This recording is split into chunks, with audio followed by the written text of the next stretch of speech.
குறிப்பா காலநிலை மாற்றம் மாதிரி விஷயங்கள்ல. இப்போ பாரிஸ் ஒப்பந்தம் 10 வருஷம் ஆகப்போகுது. நாம எங்க இருக்கோம் இதுல? நிச்சயமா.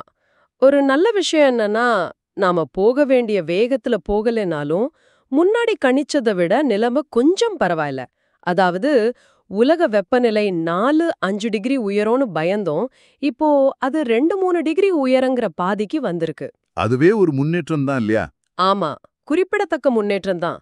ஆனாலும் பாரிஸ் இலக்கான 1.5 டிகிரிக்குள்ள கட்டுப்படுத்தணும்னா இது பத்தாது. ஆனா பாருங்க, சூரிய சக்தி, காற்றாலை எல்லாம் விலை ரொம்ப குறைஞ்சிடுச்சு.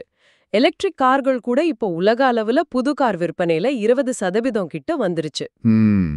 ஆனா அதே நேரம் வெள்ளம், வறட்சி, அனல் காற்று மாதிரி தீவிர வானிலை நிகழ்வுகளும் அதிகமாகிட்டே போகுது. அதனால இன்னும் வேகமா செயல்படணும். இதுல சர்வதேச ஒத்துழைப்பு எப்படி இருக்கு? பாரிஸ் ஒப்பந்தமே ஒரு கூட்டு முயற்சி தான். அதுக்கு நல்ல உதாரணம் இந்தியாவும் பிரான்சும் சேர்ந்து ஆரம்பிச்ச சர்வதேச சூரிய ஆற்றல் கூட்டமைப்பு ISI.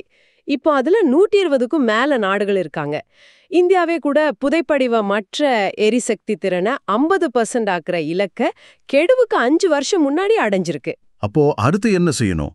அடுத்த 10 வருஷத்துக்கு என்ன முக்கியம்? அடுத்ததா 1, எல்லா நாடுகளும் அவங்க இலக்குகளை இன்னும் அதிகமாக்கணும்.